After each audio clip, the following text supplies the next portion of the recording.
Good evening, everybody. You're all very welcome to the show. I hope you enjoy what happens here over the next hour or so. To find out who our first guest is, let me hand you over to our MC for the evening, the beautiful Fred Cook. Thank you, Tommy. Well, our first guest is Mr. Pete Doherty.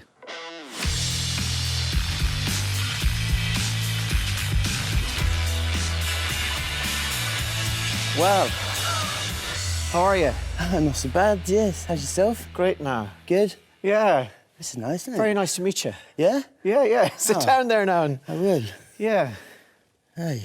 You still in France? I am. I live in Normandy, yeah. Yeah. Yeah. But How's that going? Yeah, suits me, I think. Quiet, really. I live in a small village. My wife's... she's got a lot of family in the area. Yeah. We're not that long married. We've got a young baby daughter and the dogs, and... actually, I say this a lot, that I lead quite a quiet life with the baby and the dogs, but in actual fact, I'm on the road half the time, you know, playing and touring with the Libertines and solo stuff. Yeah. So it's that dichotomy of, you know, the quiet life with the dogs and then going off and flogging it. And yearning for one when you're in the other? Basically, yeah, that's how I see think it. so, or I feel something, like I'm going out hunting sort of thing, you know? Yeah.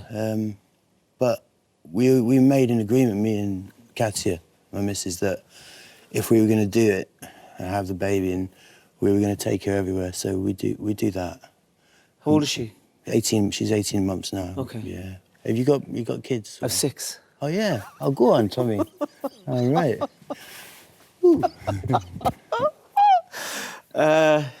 And how's is it easy for Dad to get kind of twizzled on the road if Mom and baby are there? Do you feel it's almost impossible for me not to, actually. I'm still really struggling with.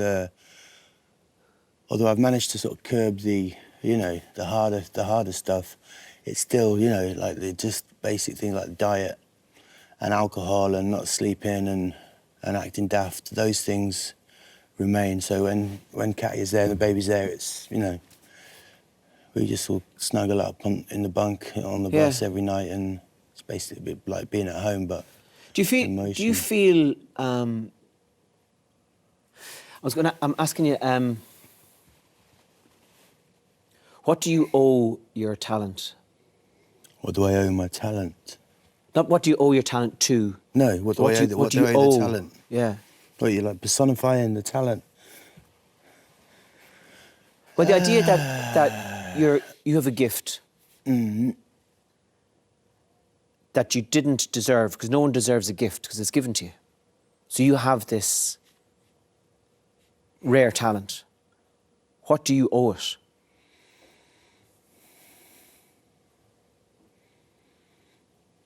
I feel like I've settled. I don't feel like without being comfortable or without it being amicable, I feel I've settled all my debts, really. I think there were times when I owed it a lot, but I think I've settled all those debts now, and it's almost like we can start again, you know? So you've squared off your end of the deal? Well, I was thinking of the gift as being a songwriter, but maybe I'm not even really... maybe there's something else that I haven't quite tapped into yet, because I always feel like I failed in my original artistic dream, longing, which was to write fiction and write poetry, and I never quite had the discipline to do it, and so I used melody as a way of propping up. So what something lacked as a short story, you could just chop it up and give it a beautiful melody, and it could become, but it never was what I intended it to be, which was, a beautiful radio play or a monologue, But you chose well, though. Yeah, but maybe I owe my gift a little bit more discipline and graft, really. I think I was always a pleasure seeker individual, like what's the term? Not an opium eater, a lotus eater. Yeah. I always thought of myself as one of them, and indulged myself wherever possible in most things, and always thought, well, if I just write one song tonight, that would be enough, and it would justify everything else. Yeah. All the mess. And for me, that was it. That was always enough. It was never... I never really thought myself as a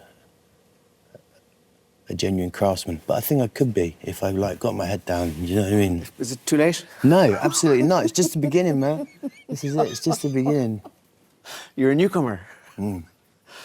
Are you in good health? Sort of ruddy-ish, you know. But with the onset, I think there's some, you know, diabetes issues and things like that. Yeah. But I'm not that arsed about it, really. I don't really... I think I've had a good run, you know.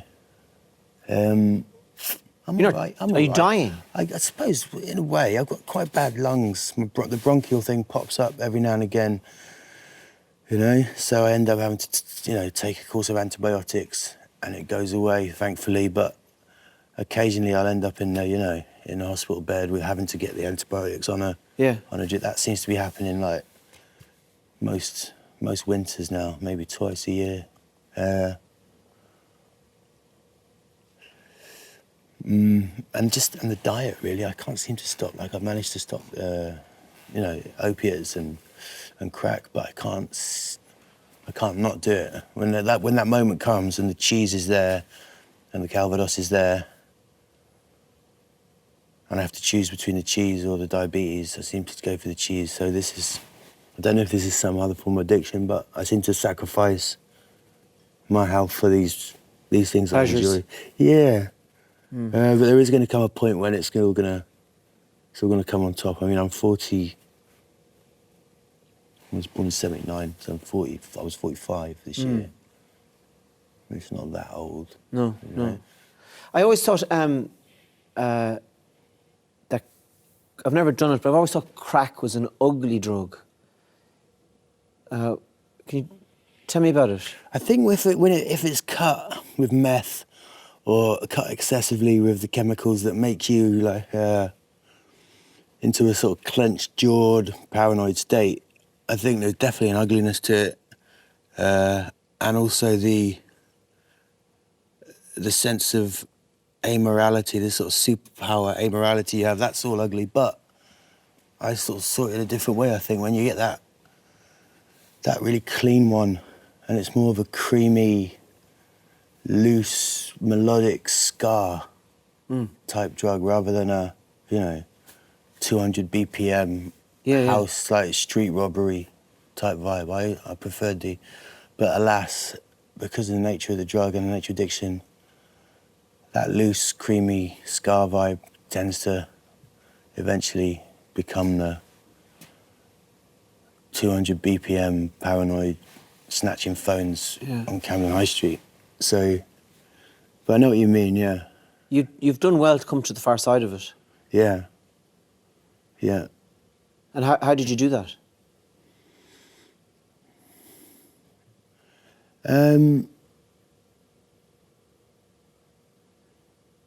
Well, the honest answer is through my wife, really, who gave me the ultimatum.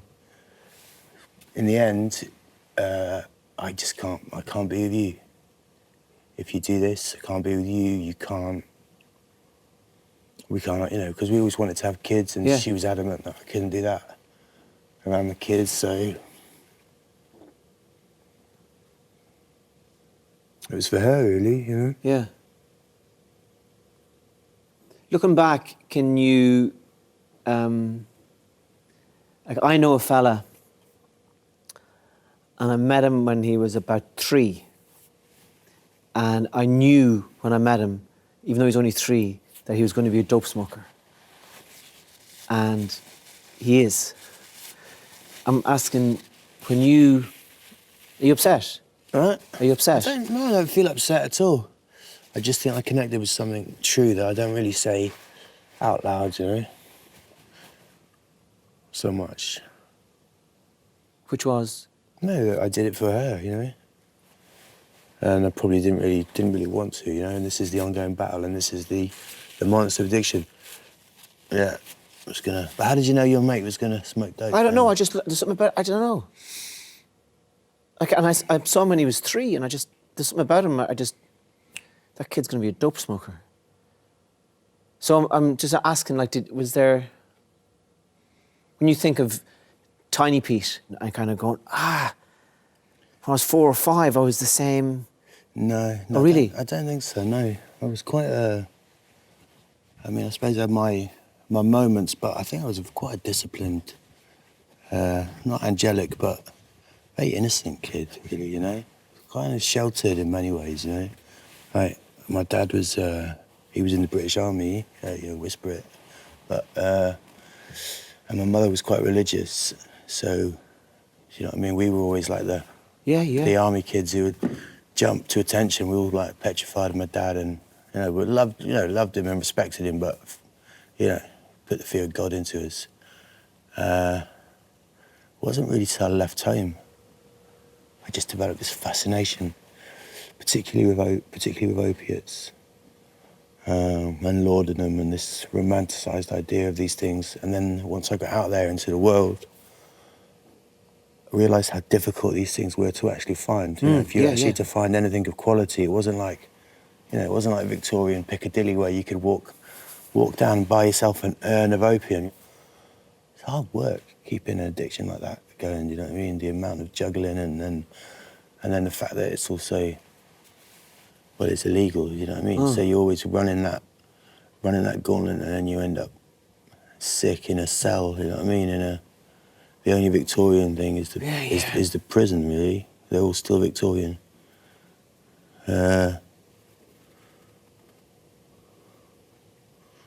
Which was atmospheric, but that was definitely ugly, that side of it. You know, So hard on your body, all that, isn't it? Yeah, I know. But when you're 27, 28, you can just, you know, you can do 12 weeks in jail and come out fitter than ever. And like, now I'm raring to go. Do you know what I mean? Yeah. Did you bump into Shane McGowan much when you were? Yeah. Here and there. I was working in a bar the first time I met him. He came in, he ordered a pint of Cinzano with like a red wine next to it. And I don't want to, you know, but for me, this was a glorious moment that he would, like, A, I was serving him a drink, and B, it was a pint of Cinzano and red wine. Our paths sort of crossed. I was always trying to get him to come and watch my band. We were sort of called the Libertines, but we weren't. We had like a 70-year-old man on drums, and it wasn't as it became. We were more like the bootleg Beatles then than the Pistols. You know, we were 18, 19. And then over the years, I like to think he kept an eye out on things. You know, I was always trying to get him to come. I used to put on these poetry nights in the bar, and he'd always promise to come. Hey, I'll be there. Support the arts, Pete. And he'd never come. And then a few years later, after the Libertines had been signed and I'd made a bit of a name for myself, we bumped into each other, and he said, "So," what did he say? He said, "So, now you're the most obnoxious man in pop. How does it feel?" And I'm great. Yeah. And we had those, for me, really magical moments where I just got to sit with him like this, with a guitar. Yeah. And he'd say, "Right, come on then, what you got?" And I'd play in some songs. And it was always hard to tell what he thought of it, but sometimes he'd, you know, give me some tips on lyrics, or, you know. Yeah. Was Nick Cave another? I'm trying. I associated you with Shane just with somebody who has addiction issues and a phenomenal talent, and then Nick came into my head as well. Was there an awareness of when you all met each other, were kind of cut from the same cloth or anything? Yeah, I remember once, it was at the South Bank Centre. It was one of those festivals where someone curates. Oh, yeah. What's that called? You know the one I mean? Yeah, Meltdown. Meltdown. So it was a Meltdown. I can't remember who was curating it. I think it might have been Shane's Meltdown, but it ended up with me, Shane McGowan, Nick Cave and Jarvis Cocker all around the same microphone doing a song I'd never heard of. It's called The Dog Song from Lady and the Tramp, where we just had to howl. And I just really got this sense that although I knew Shane and we had our arms around each other and we were having a laugh, I got the sense that Nick and Jarvis were like, "Who's this dickhead?" Like, you know, I got that. And when I've seen photos of it, Obviously, Jarve looking at that. You know what I mean? I was gutted because you wanted it to be like with Shane, where they put your arm around you and Brother. and and you can go off and have a laugh together. But Yeah. but these are the things that keep you going. Like when I sometimes, maybe even in my subconscious, when I'm writing songs, I'm thinking, right, maybe one day Noel Gallagher or Jarvis Cocker will hear this song and think, that Pete Doherty can write a tune. I must get in touch with him.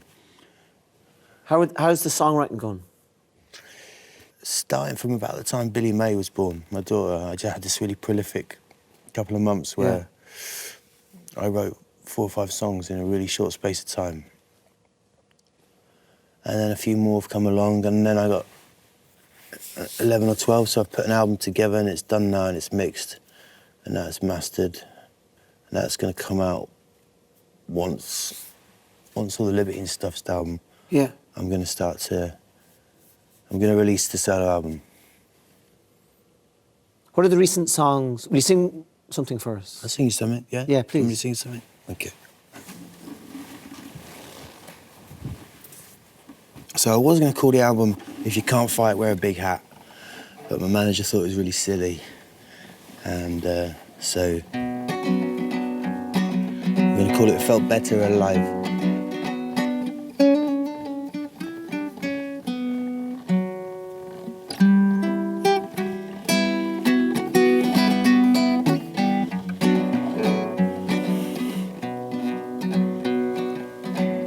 Gave my nights up for old songs, sound better alive.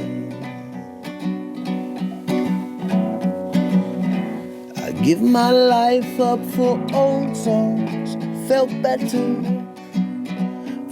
alive. I dredged them out for the humber, felt better mine. And I slipped unnoticed across your border, felt better alive. But as the song gets skips and bumps along, seems to fall apart, then all at once it came together, sacred melody. Well, I tiptoed around gravestones, digging up old songs, felt better than mine. I tiptoed around gravestones, digging up old songs. Was a hell of a night. As the song gets skips and bumps along, seems to fall apart, then all at once it comes together, sacred melody.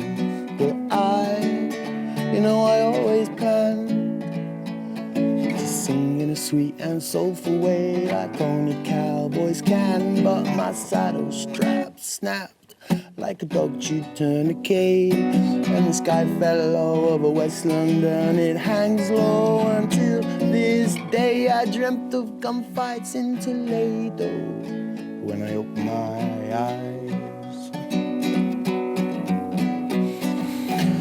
I was in a lay-by north of Telford, an A-road lay by. And as the tour it bumped and jumped along, seemed to fall apart, then all at once ran true as a ley line on a sacred Albion. And I always planned to sing in a sweet and soulful way, like only cowboys can. Oh, but my saddle strap snapped like a dog chewed tourniquet when the sky hangs low over Margate Sands. Yeah, and it hangs low, yes, I gave it all up for old songs. Felt better alive.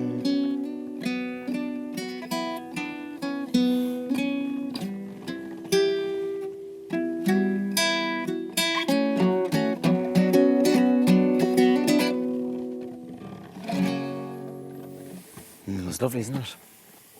It's lovely. You like it? Yeah, lovely. Yeah, it's Good. Yeah. I'm glad you liked it. Yeah. I gave it all up for old songs, felt better alive.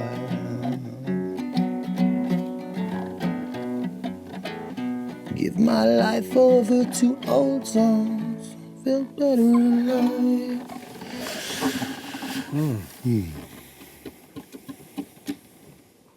You're a lovely man. Ah, get over. You love man yourself. Come here, give us a big hug. Yeah, thank you so much. Sit down there now. Thank you.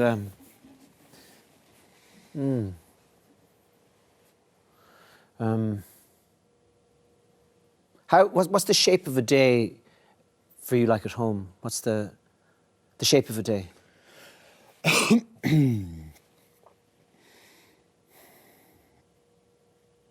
It's not really about the baby, to be honest. It's just around her, you know?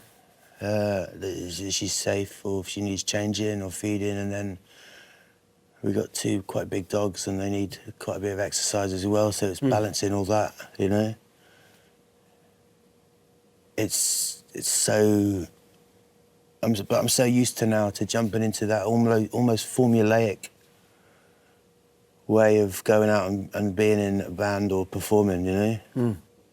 This thing I do, which I like to think of as, you know, melodic incantation and poetry, it's actually it's a product as well, unfortunately, you know? Yeah. And that's what I have to do to get, because I've been terribly lax in my, you know, business dealings and financial affairs. I mean, like, it's just ridiculous. So, you know, we're living at my parent-in-law's, and so just hold on tight to those moments, like these like sacred moments where I do have 2 other children, but I wasn't there when they were growing up or anything, you know? So this is something really sacred and precious. So it's just that we're like kind of cocooned, you know? I don't know what shape that is, so whatever shape a cocoon is. Are you okay with the fact that you weren't around when they were younger? I don't know, I'd rather not talk about that. Yeah, But yeah. I am sort of, yeah. Well, I don't know, yeah, I'm talking about, yeah. Yeah. But yeah, no, I wasn't, you know, wasn't married to the mother when we weren't together. Yeah. So, There's a beautiful... But no, actually, no, I'm not. I struggle with it. I don't really know what to do. No, I'm not okay with that at all. Yeah. There's a line from a Dylan song, I've still got the scars that the sun didn't heal.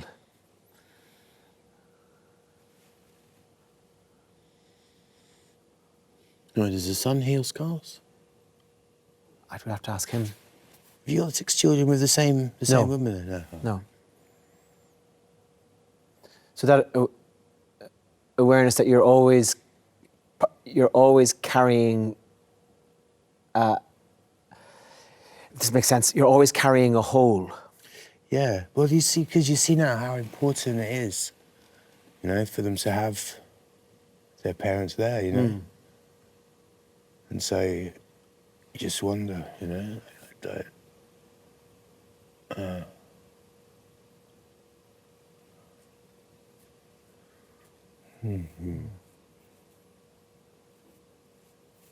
Mind you, if they're good parents, you know, I mean, I suppose back then it wouldn't have been very healthy for them to be anywhere near me. So, No, when you were young as well, you know, so, you know. Well, I still carry the scars that the sun hasn't healed anyway. You know? Good line. So, yeah. Thank you. All right, then. Is that it? Thank you. Off-ski. That's it. You're all done. All right, good stuff. Thanks, Pete. If you're ever in Normandy, give us a bell. Yeah, Yeah, I will do. Thank All you. right. All right, man. Ta-da.